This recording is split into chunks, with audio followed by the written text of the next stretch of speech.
If you want to create faster and better looking floor plans like this, then this video is for you. I'm Melis Azemi, and I've helped millions of architects in the past 5 years online to use better tools that improve their workflow and their results. So without further ado, let's jump into Synaps.app right here. So if you type in Synaps.app, you should have a website like this show up. Very cool website.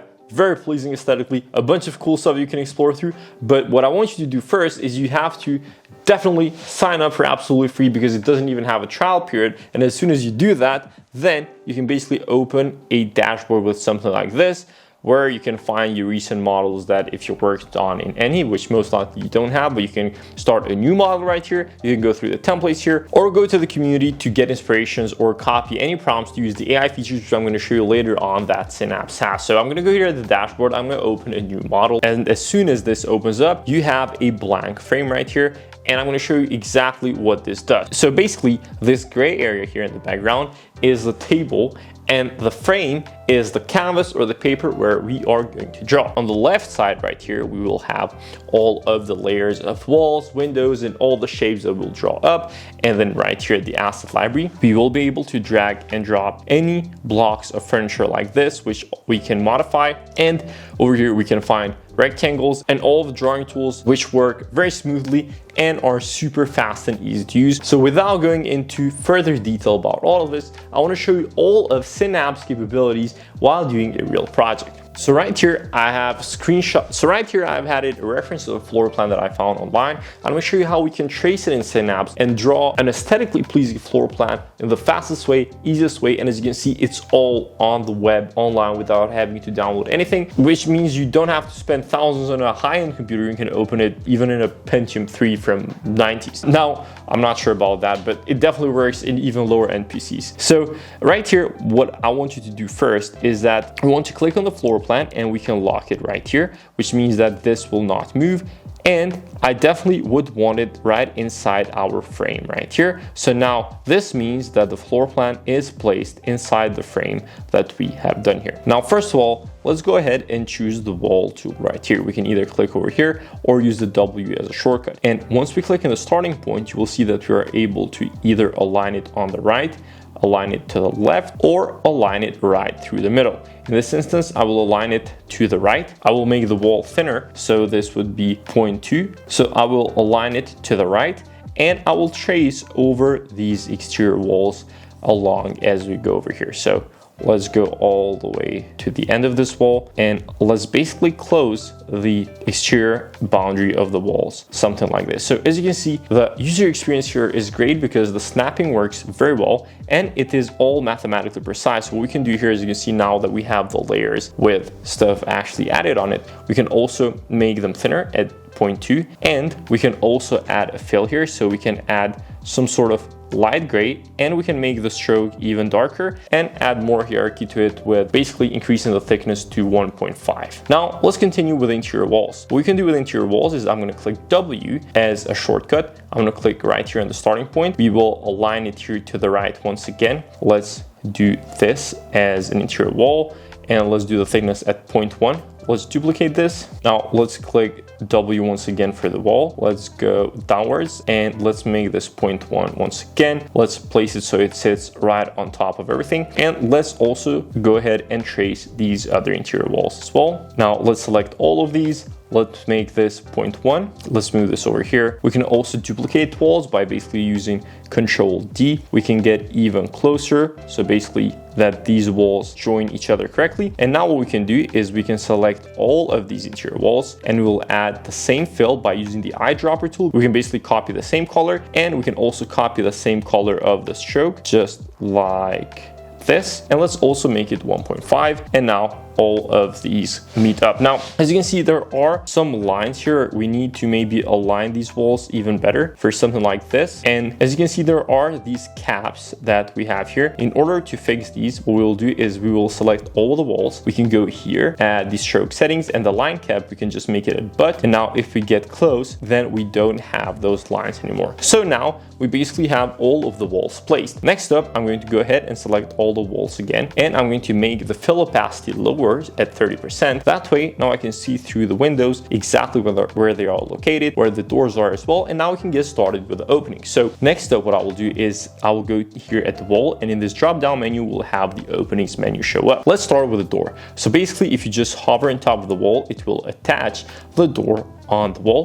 And now we can just change the swing to right. We can also make this smaller. Let's move it a bit like this. And now we have the door placed at the exact spot with the exact dimensions as we needed to. We can now also select this and also add a gray fill, or even make the stroke thicker at 0.6 and make this a bit darker. Now, in order to not go through the process of every single door, we can do is that we can just duplicate it with a Control D and just place it on each wall. If there is a need to make these less wide or anything like that, we can do that easily. We can just drag these as well. Let's go over here. Let's get closer. Let's change the swing to left. We can maybe just increase this in size a tiny bit. Let's duplicate this as well. Let's go over here. Let's change the swing to right. Let's duplicate this as well. Let's go over here. Let's change the swing to left.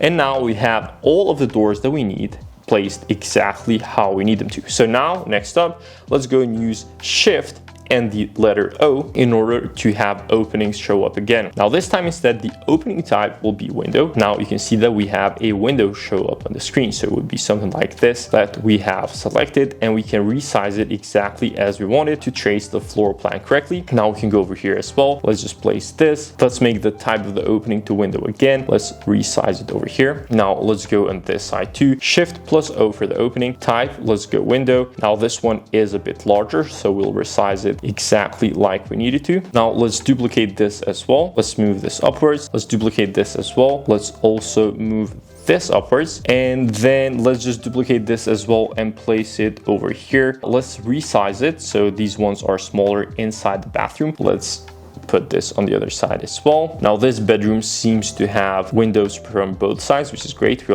There's almost never enough natural lighting. Now it seems like we have forgotten the main entrance door, which is absolutely embarrassing. But anyway, I'll trace over this right now and actually make it egress outside. And the size seems that we will need to make this just a little bit smaller. Okay, cool. So at this point, now what we can do is we can search at layers for walls. We can select all the walls, and let's tune up the fill to 100%. So now we do have the walls, we do have the openings that we need. Next up, what I would like to add to this whole area before actually adding any of the furniture, let's add the room labeling and the area of each room. In order to do that, I'm going to click at the wall. I'm going to go to room, and now if I click once, you can see that now we have room 73 with this amount of area. Then I'm going to go here at room once again. This will be for the bathroom and laundry. Then I'm going to go to the room again. This will be for this area.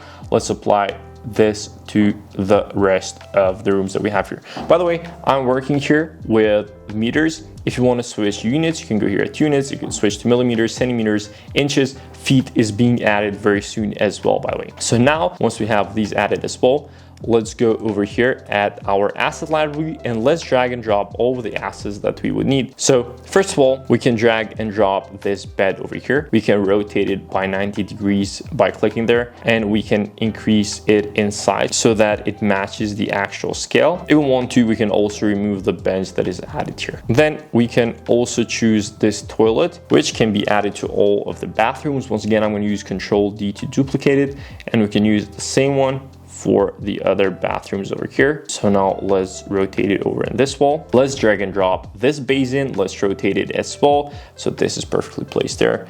Let's duplicate this over on the other bathroom here for the master bedroom. So this will be placed at that exact spot. Let's also drag and drop the stove over here. So this will be the stove for our kitchen. We can also add the sink as well. So now I've also placed these chairs, which we can use for seating in the kitchen island. We can duplicate all four of them. Let's use the sofa for the living area. I'll duplicate this and rotate it 2 times for 90 degrees. And I don't think there's any other pre-made items in the library that we can use. Now, if we just go at the rectangle or use the R key for shortcut, I can just draw the rectangle right here. Let's add a fill just like this. What I can do is I can add the sink on top. We can just bring it to front. Let's also move the kitchen island, and now we have the kitchen island completed.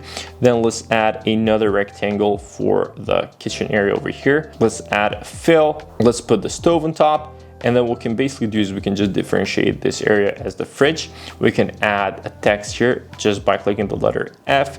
That will be good enough to differentiate that area and let everyone know that that is where the fridge will be placed. So this is pretty much for the kitchen area.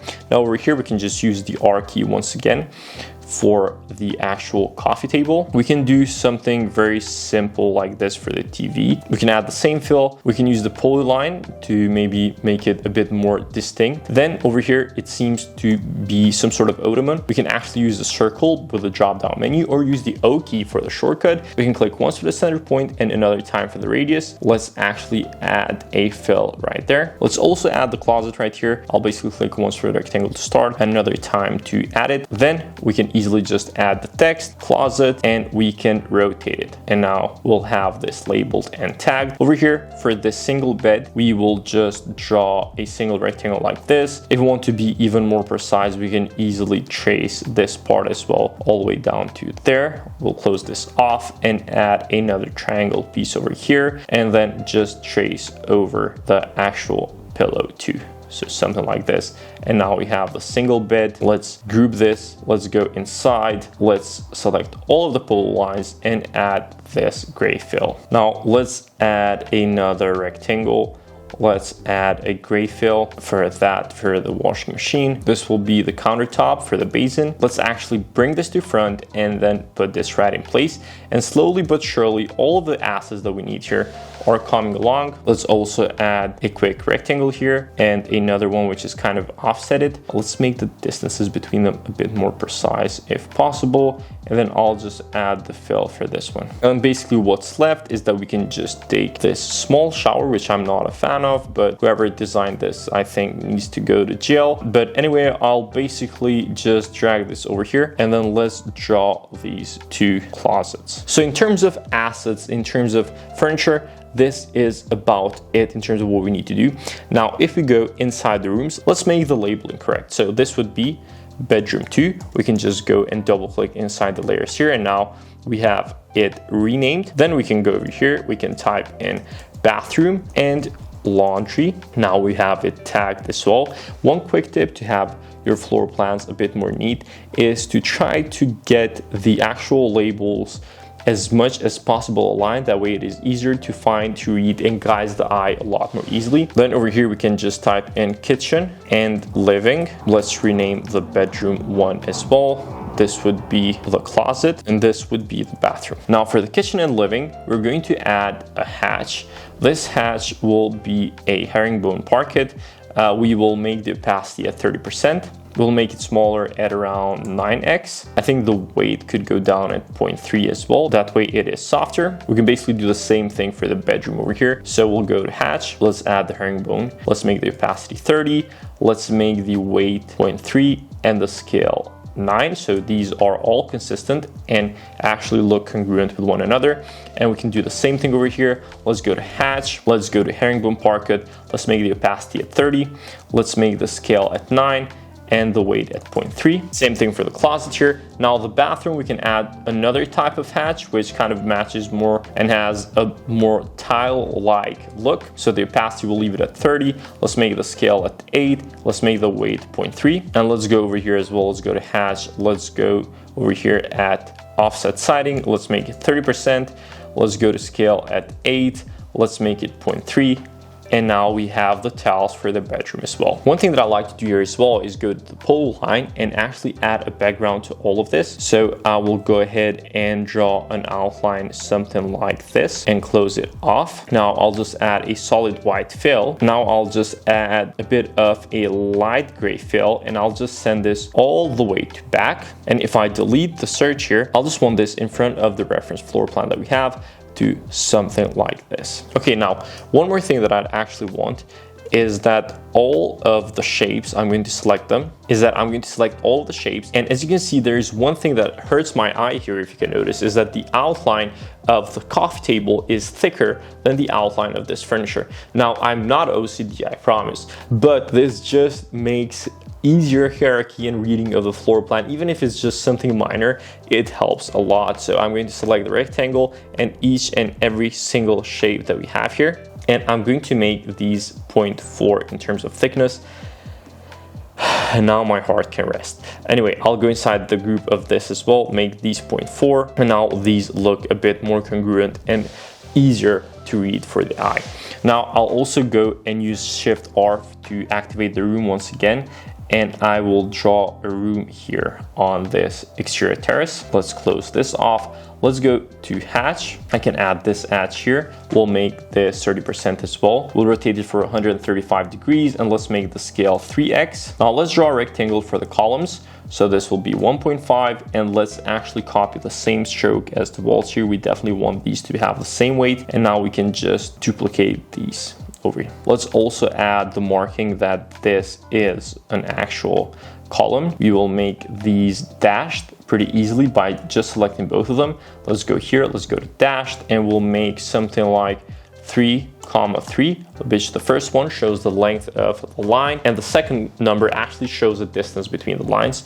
So we'll have it at something like this, and now we can just group this, copy it, and let's just move it to the rest of the areas that we will trace. Okay, so now I'll select this column. Let's move this over here, and we have two more columns here at the entrance, and I'm going to add the entrance stairs as well. Very easily by using the rectangle tool, I will trace right over this right here. Let's add another rectangle, and then we can just duplicate this. Now, if these do not match perfectly, that's not an issue because we can rescale them just like I am doing right now. Let's select this door and let's bring it to front. It's my sleeping time now, as you can see as well, which is awesome. I sleep at 9 p.m. because I was raised by strict parents that didn't ever let me stay up past my bedtime, but it actually creates good habits. Anyway, let's create these dashed lines for the actual roof. So these would be, let's also close this off over here. Let's continue the pole line on this side as well. So let's basically just draw the boundary first, and then I'll add the 45-degree angles later. Okay, now let's just double click this and correct the outline. Let's go over here. Let's get a bit closer. Let's use the pole line as well. Let's close this off. Let's use the pole line here as well. And what I'll do is I'll select all of these lines and I'll make them dashed at about, let me get closer. So this would be 20 by 10, I think. I think something like this would work. And what I'll do next is that I'll just add this final dashed line right here through the middle, which actually has to be straight. So let's add the sequence 20 and 10. Let's turn this off. And now we do not have the reference floor plan, and it still looks good, which is always very good news. Now the rest of these pole lines that I drew earlier, I'm going to select them, and I will make the stroke much softer to something like this. And I think I'll also make the thickness 0.6, and this is how the floor plan looks as of now. I also have the topography as an image, which by the way, I will add a platform on where the actual house stays on here. I'll use a solid white, and I'll basically send both of these to back, take off, or maybe not take off, but just make the stroke of this much lighter. And this is basically how our floor plan looks as of now. Now what we can do here as well is that we can add a title block. So I'll just add this in. So now I'm going to show you a quick trick on how we can generate a title block very fast here. And this is just the start of the AI capabilities that Synapse has. So I'm going to create a frame here, and I'm going to keep the frame selected. I'm going to paste this prompt, which is basically telling it how to actually create a title block. It is a very detailed prompt, by the way. You can basically pause and copy anything you need, but I'll click send, and you can see now with AI we'll have something generated which fits perfectly with the aspect ratio. So the generation is actually wider than we actually needed to, and it takes way too much attention of the floor plan. But this is just an example of what we can do with AI here. You can basically generate the title blocks as well, and if you want to, we can just make it a lot smaller like this. We can remove the stroke completely, and we can just leave it at the top. Close this off on this side. We can duplicate this and mirror it, or we can just close off this space with a white fill, which works just as fine too. We can take off the stroke completely, and we can bring this. So this is how you can create a professional floor plan inside Synapse. Now, if you want to see how you can actually create floor plans with AI inside Synapse with 3.4 seconds, like what you see on the screen right now, or actually take your 2D floor plan into a 3D realistic render in 9.8 seconds, like you see on the screen right now as well, go ahead and watch the video right here.